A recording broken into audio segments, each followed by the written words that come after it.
Hello, Linda with Thistledown and Company again. Thanks for joining me. Today I'm going to show you some little quilting hacks for problems that don't happen often, but when they do, you need solutions. This is from real life experience, so I've been there and done this, and now I'm going to show you how.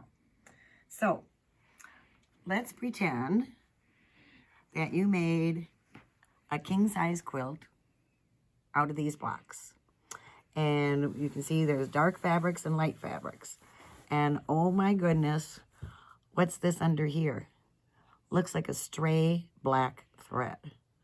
And it's like, oh my gosh, what am I going to do now? It's all quilted, the quilt is done, and I've discovered this. Well, there is a solution. It happened to me on this quilt behind me, and there was a bright red thread from this homespun behind the yellow, and it stuck out like a sore thumb.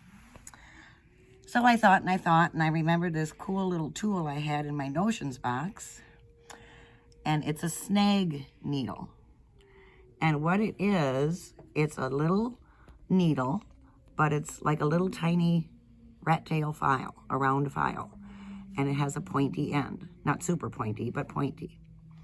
So what we're gonna do is we're gonna fish this out of here, and then you won't have to worry about it.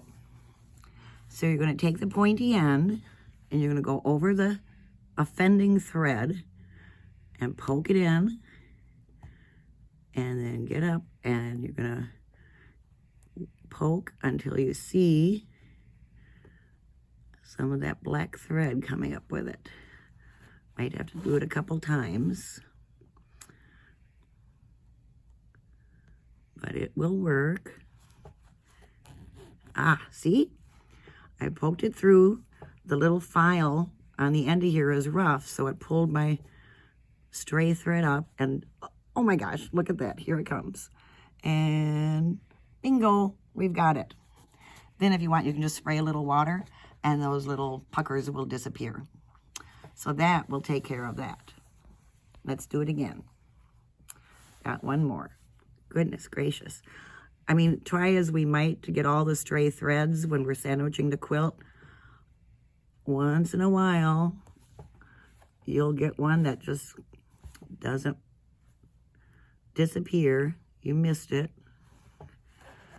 Oh, it's almost there. Well, let's try another spot.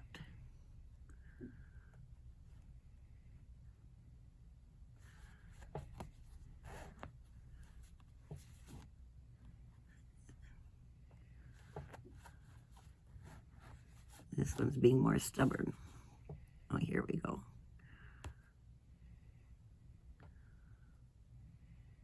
And this is a white on white background on this. There we go. See it coming? And you can just grab it.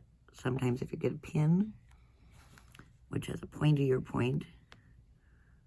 There we go. Ah, magic. Here it comes. Voila. And like I said, if you put some water, spray some water on here, that will, the little separations will disappear. If a little batting comes up with it, just pull the batting out and then snip it away. So that got rid of the stray threads. Now, do you see anything else wrong with this block? I do. If you notice over here, we press the seams of the center block to the middle, to the center, to the light. And you're going to have some shadowing, but oh my gosh, look over here. You can see that black stripe because this black fabric was pressed over with the white. And why is that showing more than this? Well, if you have your seam, you can see how the black is extending past the white here. Well, when you press your fabric to the light, there it is, and it's going to show through. Now this you have to take care of before you sandwich and quilt your quilt. And the way to do that, it's called grading the seam. Not grade A, B, C, D, E, but grading it is what we're going to do. We're going to cut it back And you can do this with a scissors or a rotary cutter. And what it entails is the dark fabric needs to be shorter than the light fabric in the seam allowance.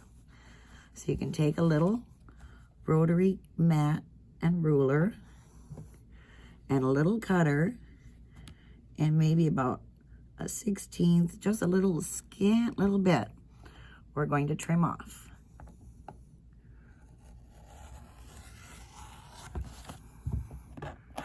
Okay, we've trimmed that away. Now, no black showing.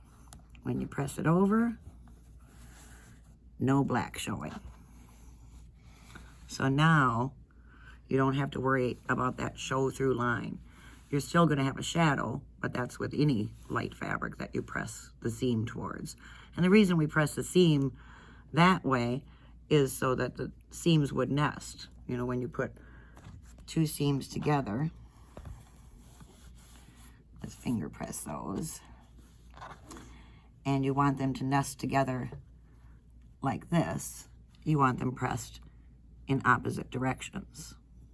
If we would press them in the same direction, you have too bulky of a seam. So that's why one side is pressed to the middle and one side is not. So we can get that nesting of the seams going on. You get a much more accurate seam allowance. So that's my little hack for today for shadows and stray problem threads. Not a good thing, but there's a way to get rid of it. I hope that helps you if you ever have that disaster happen to you like it happened to me. Thanks so much. See you again.